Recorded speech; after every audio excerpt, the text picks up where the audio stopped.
सभी दोस्तों का बहुत बहुत स्वागत है। दोस्तों चलिए सुनते हैं भगवान महात्मा बुद्ध का एक अनमोल विचार। कितना भी बुरा समय हो, इसे याद रखना, बुरा समय भी निकल जाएगा। इसे जानते हैं एक कहानी के माध्यम से। उसके बाद जानेंगे स्वास्थ्य से संबंधित बहुत ही महत्वपूर्ण जानकारी। इसलिए दोस्तों से विनम्र निवेदन है, दोस्तों वीडियो को पूरा देखिए और अपने ज्ञान को बढ़ाइए। भगवान बुद्ध किसी यात्रा पर जा रहे थे। उनका परम शिष्य आनंद भी उनके साथ था। चलते चलते दोपहर हो गए तो बुद्ध एक घने वृक्ष के नीचे जाकर बैठ गए। आनंद भी पास में ही बैठ गया। कुछ देर बाद बुद्ध को प्यास लगी। उन्होंने आनंद को पानी लाने के लिए कहा। आनंद ने आसपास घूमकर देखा तो कोई कुआं, तालाब या नदी नहीं दिखाई दी। एक नाला अवश्य दिखाई दिया, जिसमें पहाड़ों से बहने वाले झरने का पानी बह रहा था। थोड़ी देर पहले ही कुछ बैलगाड़ियां वहां से होकर गुजरी थी, जिनके पहियों के कारण कीचड़ व धूल से पानी गंदा हो गया था। आनंद ने यह दृश्य देखा तो वह खाली हाथ लौट आया। उसने बुद्ध को इस विषय में बताया और यह कहा कि मैं नदी खोजकर वहां से पानी ले आता हूँ। यह सुनकर बुद्ध ने कहा, आनंद, पानी नाले से ही लाओ। आनंद ने बुद्ध की बात मान ली।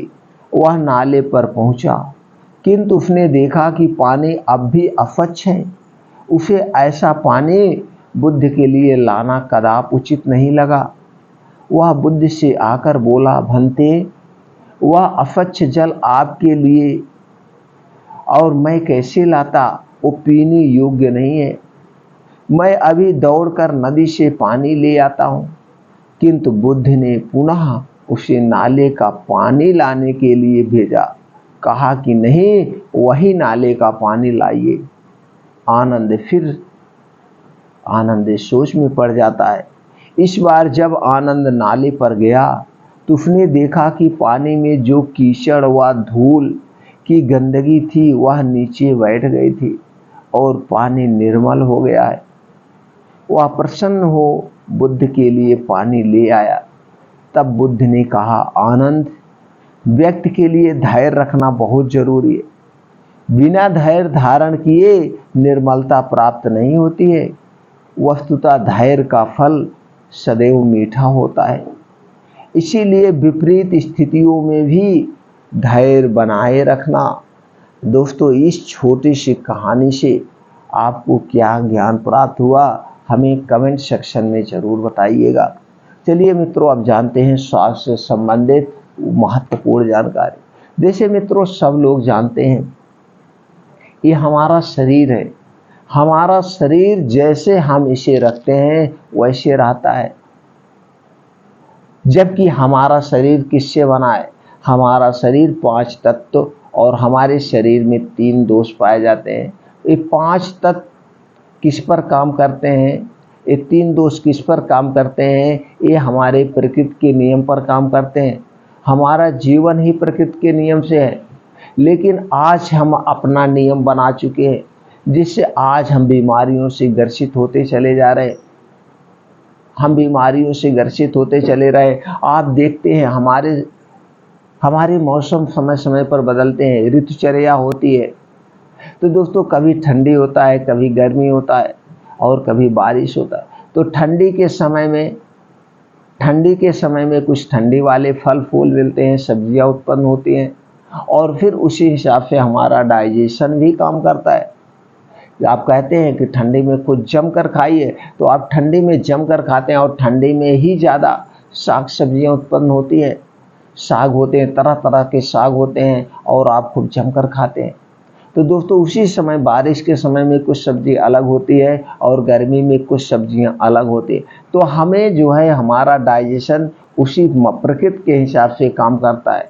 लेकिन आज हम खुद अपना नियम बना चुके हैं।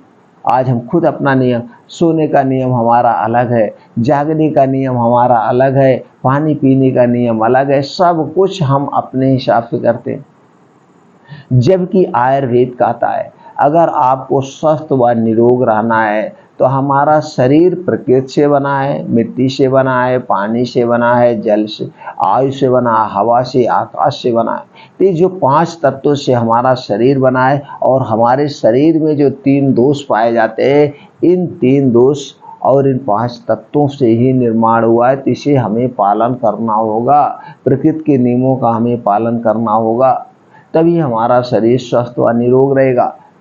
ये बात समझना पड़ेगा। और दोस्तों, इसी के मद्देनज़र जो पहले के हमारे ऋषि मुनि हुआ करते थे, हमारे जो आयुर्वेदाचार्य रिसर्चर हुआ करते थे, उसी हिसाब से उन्होंने हमारे शरीर को जोड़ दिया था उपवास से। उपवास से क्या होता है, जब आप जिस दिन उपवास करते हैं, तो उपवास में क्या होता है कि आपका शरीर अंदर से पेट खाली होता है, अंदर से आपके शरीर आराम मुद्रा में जाते हैं और आपके शरीर का सारा अंग अपने आप अपने पार्ट का रिपेयर कर लेता है। अब आप इसे थोड़ा सा एग्जाम्पल से समझ लेते हैं। आपके पास एक गाड़ी है, गाड़ी पेट्रोल से चलती है और गाड़ी पे जो आप कागज़ मिलता है उसको कभी इंस्ट्रक्शन पढ़ लीजिए। गाड़ी पे होता है इतने लोड तक ही गाड़ी लेके चलेगी, तभी ये गाड़ी एवरेज देगी। यानी कि गाड़ी सिंगल के लिए, 2 टू व्हीलर की मैं बात कर रहा हूँ, अगर 2 व्हीलर है तो उस पर लिखा होता है कि जो एक चलाएगा उसके बाद एक लोग और बैठ सकते हैं, उनका भी वजन इतना ही होना चाहिए। अगर 4 व्हीलर है तो उस पर भी लिखा जाता है कि 4 सीट की है, 5 सीट के है, 4 सीट के है तो 4 लोग बैठेंगे। तो आप गाड़ी उसी हिसाब, अगर गाड़ी पे 2 लोगों का है और उस गाड़ी पे 4 लोग बैठ रहे हो और गाड़ी का ये भी लिखा रहता है कितनी स्पीड में आप चलाइए, 40 स्पीड में चलाएंगे तो इतना एवरेज देगा, 50 की स्पीड में चलाएंगे तो इतना एवरेज देगा। तो वहीं पे सब कुछ आप उल्टा चलते हैं और वो गाड़ी 1 साल से 1.5 साल में जो है कबाड़ हो जाती है। वहीं पे किसी के पास सिंगल वही गाड़ी है, सेम गाड़ी वही है और वह अपने हिसाब से जा रहा है, किसी को मांगने को उधार नहीं दे रहा है, गाड़ी अपने हिसाब से चल रहा है, सिंगल ऑफिस आ रहा है, सिंगल ऑफिस जा रहा है, उसे समय समय पे धुलाई पुछाई करके साफ रख, तो उस गाड़ी की लाइफ बहुत बढ़ जाती है। तो इसी तरह से आपका पाचन तंत्र है। इसीलिए ऋषि मुनि उसको जोड़ दिए थे, भैया आपको हफ्ते में 1 दिन उपवास रहना है। कुछ तीज त्यौहार आता था तो उसे जोड़ दिया जाता था, इस तीज त्यौहार में आप उपवास रहेंगे तो 1 दिन आपका हीलिंग पावर हो जाएगा। तो इसमें 2 बातें आती हैं। 2 बातें जैसे हमने बताया, आपके शरीर में 3 दोष पाए जाते हैं, वात दोष, पित्त दोष और कफ दोष।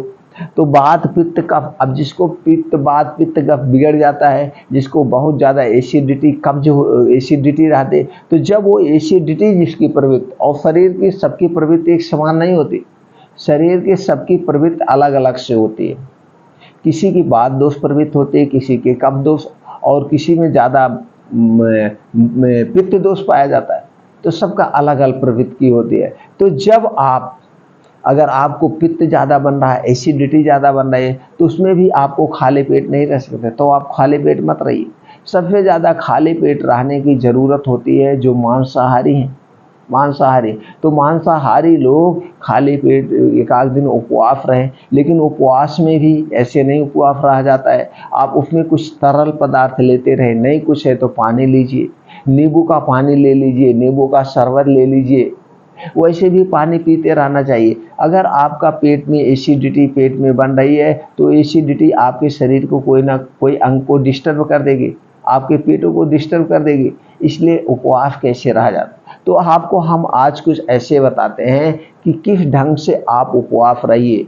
24 घंटे का उपवास रह सकते हैं और 18 घंटे का उपवास रह सकते हैं।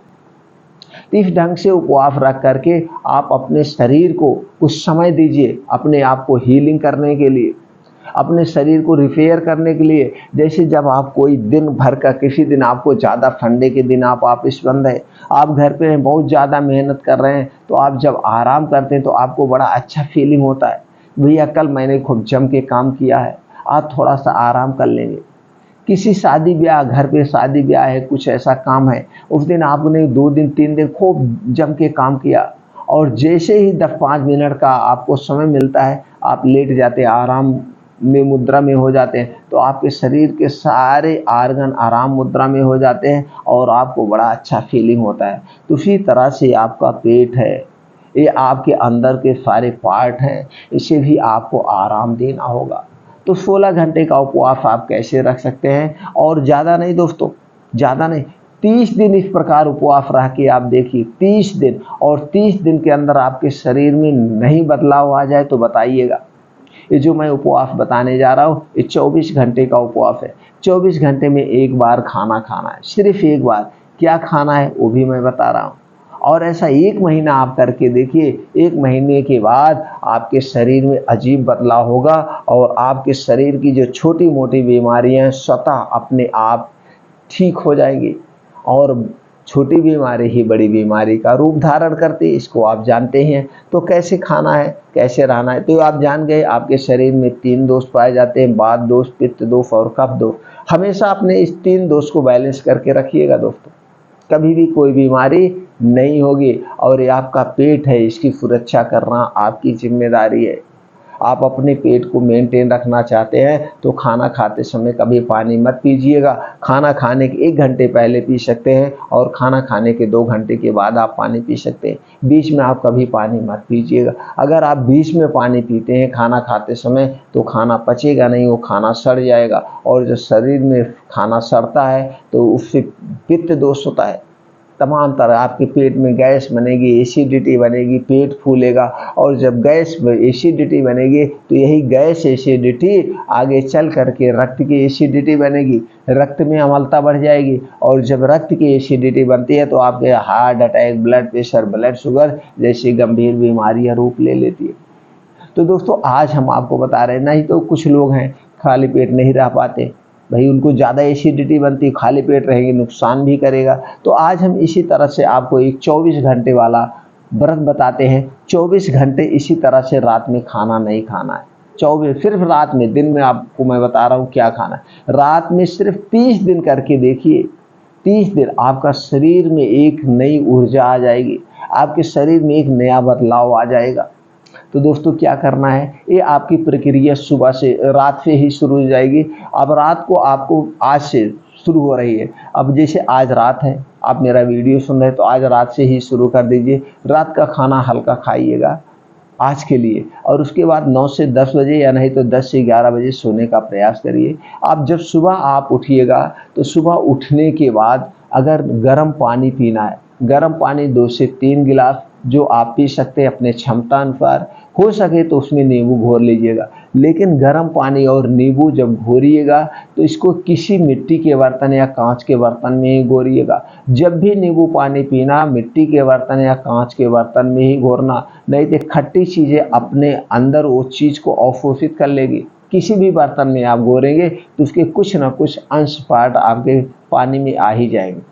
तो नींबू पानी बैठ के आराम से सेप करके बासी मुंह, ये जो मुंह में आपके लार पाई जाती है ये आपके डाइजेशन को इम्प्रूव करती है। पानी पीने के बाद आपको चले जाना है मॉर्निंग वॉक। मॉर्निंग वॉक 6 से 7 किलोमीटर, इसे आधे घंटे में कवर करिए। अगर हो सके तो नंगे पाँव चलिए। नंगे पाँव ये पक्की रोड पे नहीं चलना है, जहाँ पे घास फूस हो या मिट्टी हो उस पर आप चलिए। ये उसकी बूंदें जो पड़ी होती है ना, ये आपके पैर में जब टच करती हैं तो दोस्तों आपको प्रकृति की ऊर्जा आपके शरीर में प्रवेश करती है और आपकी आंखों की रोशनी तेज होती है। कभी भी आंखों से संबंधित आपको बीमारी नहीं होगी। अभी मॉर्निंग वॉक करने के बाद वहीं बैठ के 2 योगा करना है। एक है अनुलोम विलोम, जिसे हम नाड़ी शोधन योगा कहते हैं। अगर आप अनुलोम विलोम 20 से 25 मिनट डेली कर रहे हैं तो दोस्तों आपको कोई भी बड़ी बीमारी नहीं होगी, ना तो पैरालिसिस, हार्ट अटैक, कुछ नहीं होगा। और वहीं पे बैठ करके आप 15 से 20 मिनट कपाल भाती जरूर किया करिए। कपाल भात करने से आपको पेट से संबंधित कोई बीमारी नहीं होती है, और पेट ही आपके शरीर का प्रमुख अंग है।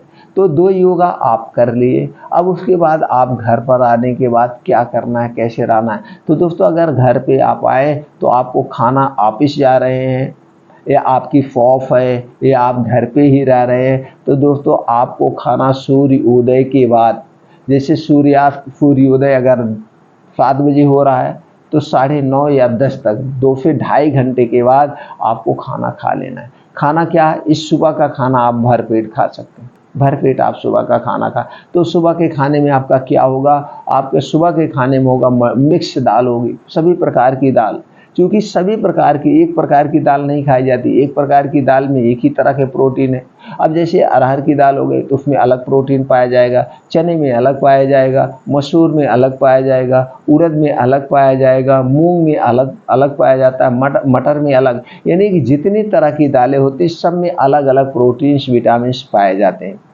तो दोस्तों आपको यहाँ पे मिक्स दाल लेना है 1 कटोरी, और उस दाल में आपका छौंका जो लगेगा वो किसका लगेगा, छौंका। इसमें देसी घी जरूर होना चाहिए, देसी घी। देसी घी से अगर दाल का छौंका लग जाता तो हमको एसिडिटी नहीं बनाती। तो देसी घी और उसमें हींग का तड़का हो, तो इसे आपको 1 कटोरी दाल हो गया। अब आप इसमें चावल भी ले सकते हैं, क्योंकि हर एक चीज़ आपको खाना है। फिर अनाज नहीं मिलेगा, फिर अगले दिन 10 से 11 बजे मिलेगा। तो ये हो गया। मल्टीग्रेन रोटी लीजिए, मिक्स जो आटे की रोटी उसको आप ले लीजिए, साग सब्जी जो है मिक्स आप लेना है। अब ये खाना खाने के आधे घंटे के बाद आपको दही मिल जाए तो अति उत्तम है। आप 100 ग्राम 1 कटोरी दही लीजिए और उस दही में भुना हुआ जीरा आधा चम्मच डाल दीजिए। अब दही कितनी देर बाद खाना है, खाना खाने के 40 मिनट से बाद, 40 मिनट के बाद ये आप दही खा लेंगे। अब आपको पूरा खाना मिल गया। अनाज है, अनाज एक ही बार खाना है, अब अगले दिन खाना है। अब आपको तो 4 से 5 घंटे इसे पचाने में लगेगा। 4-5 घंटे बाद आपको भूख नहीं लगेगी। याद रखिएगा, खाना खाते समय एक घूंट पानी नहीं पीना है। खाना खाने के 1.5 से 2 घंटे के बाद ही आपको पानी पीना है। अब जब आपको शाम को 4 से 5 बजे खूब खुल के भूख लगेगी तो आपको खाना नहीं खाना। अब आपके लिए सलाद भी बहुत ज़रूरी है। तो कुछ ऐसे सलाद का कॉम्बिनेशन हम बता रहे हैं, इसी सलाद को आपको खाना है। इस सलाद में सभी प्रकार के प्रोटीन, पोषक तत्व पाए जाते हैं, और इसमें एक अल्काइन होता है, आपके शरीर के अंदर कोई बीमारी भी होगी उसे भी ठीक कर देगा। अब लेना क्या है, आपको गाजर लेना है, चुकंदर लेना है, टमाटर लेना है, प्याज लेना, ये सारी चीज़ें आपके लिए ज़रूरी है, डेली डाइट में आपके होने ही होने चाहिए। इसीलिए हमने एक प्लेट तैयार किया है और यही बताते हैं हर वीडियो में, सबको एक प्लेट सलाद ज़रूर खाना चाहिए। तो गाजर, मूली, चुकंदर, दोस्तों प्याज, अदरक लेना है 3 से 4 इंच का एक टुकड़ा, लहसुन डाल दीजिएगा 3 से 4 ऐसे कली छिल करके, और इसको स्वाद बढ़ाने के लिए भुना हुआ जीरा डाल दीजिए आधा चम्मच, भुनी हुई काली मिर्च का पाउडर 2 चुटकी डाल दीजिएगा, और स्वाद बढ़ाने के लिए काला नमक या सेंधा नमक आप इसे डाल सकते हैं। अब इसको आप खा लेंगे 4 से 5 बजे या 5 से 6 बजे, जैसे आपको खूब जम के भूख लगे तभी आप खा सकते हैं। अब ये सलाद आप खा लेंगे, और सलाद आपको कितना खाना चाहिए, जितना आपका वेट है। जैसे आपका वेट 60 किलो है तो इसका 5%, आपका वेट 80 किलो है तो इसका 5%, 80 किलो है तो 8 पंचे 40, 400 ग्राम, 60 किलो है तो 300 ग्राम, इसी हिसाब से सलाद खाना चाहिए। अब जब ये सलाद खा लीजिए, आपने सुबह अनाज खाया है तो अनाज ही आंतों में चिपकता है, तो जो कुछ भी चिपका होगा इस सलाद आप 5-6 बजे जब खाएंगे तो सारी चीज़ें बटोर के इकट्ठा कर लेगा, निचोड़ लेगा हाथों में जो कुछ भी चिपका होगा, और सुबह जाएंगे आपका पेट खाली होगा। तो आपने सलाद खाया मान लीजिए 5 से 6 बजे, अब 2 घंटे तक आपको पानी नहीं पीना है। जब भी सलाद खाना उसके 2 घंटे के बाद तक पानी कुछ भी नहीं पीना, पानी नहीं कुछ भी खाना पीना नहीं है। अब आपका हो गया सुबह अनाज, और 4 से 5 बजे या 5 से 6 बजे आपका सलाद हो गया। अब रात में सोते समय आप चाहें तो 1 गिलास हल्दी वाला दूध ले सकते हैं, लेकिन ये दूध पैकेट का नहीं चाहिए। अगर गाय का मिल जाए तो अति उत्तम है, अमृत के समान है, वो भी देसी गाय का, साहीवाल हरियाणा की नहीं चाहिए, देसी गाय का दूध मिल जाए तो अति उत्तम। अब दूध 1 गिलास लीजिए, उसमें आधा चम्मच हल्दी पाउडर, ये जो हल्दी पाउडर होगा ये पैकेट का नहीं होगा, साबुत आप खरीद के लाइए, खुद हल्दी पिसवाइए और वही हल्दी डाल दीजिए। तो जब हल्दी पाउडर डाल के उबाल के इसको आप पीना है, तो जब इसे आप पी लेंगे तो इसमें दोस्तों बहुत सारे ऐसे तत्व पाए जाते हैं जो आपके डाइजेशन को इम्प्रूव करते हैं। इसमें करक्यूमिन टाइप का एक तत्व पाया जाता है जो कैंसर जैसी बीमारी को नष्ट कर देता है। तो जब हल्दी वाला दूध आप पीजिएगा उसके 1 घंटे के बाद ही आपको सोना है, और फिर सुबह आप जब उठेंगे बहुत अच्छे से फीलिंग हो गया। तो दोस्तों ये 48 घंटे वाला उपवास हो गया। कितने दिन वाला? 48 घंटे का उपवास हो गया। तो आपने अनाज कब लिया? सुबह 10 बजे, फिर अगले दिन आपको सुबह 10 बजे ही अनाज लेना है, दोपहर 5 से 6 बजे आपको सलाद लेना है, रात में 1 गिलास हल्दी वाला दूध लेना है। इस बीच में आप चाय नहीं पिएंगे, आप कोई और चीज़ ठोस पदार्थ नहीं खाएंगे। अगर आपको खाना पीना प्यास लगेगी तो दिन भर गुनगुना पानी आपको पीना है। क्या करना है? दिन भर गुनगुना पानी पीना है। ऐसा कितना दिन करना है? 1 महीने, 30 दिन। 30 दिन करके देखिए, आपके शरीर के अंदर जो छोटी मोटी बीमारियां होंगी स्वतः आपका शरीर अपने ठीक कर लेगा। हमारे अंदर एक ऐसी शक्ति पाई जाती है दोस्तों, एक ऐसी शक्ति, ऐसे ऐसे हार्मोन्स पाए जाते हैं जो गंभीर से गंभीर बीमारी को ठीक कर सकते हैं, कैंसर जैसी बीमारी को ठीक कर सकते हैं। इस पे अब बहुत तेज रिसर्च चल रहा है, रिसर्च हो रहा है, और अमेरिका में ऐसे बहुत सारे लोग पाए गए जिन्होंने कैंसर जैसी बीमारी को अपनी हीलिंग पावर से, अपनी सोच से ठीक कर लिया है। तो दोस्तों, इस 30 दिन के उपवास को अपनाइए और अपनी सारी बीमारी को ठीक करिए।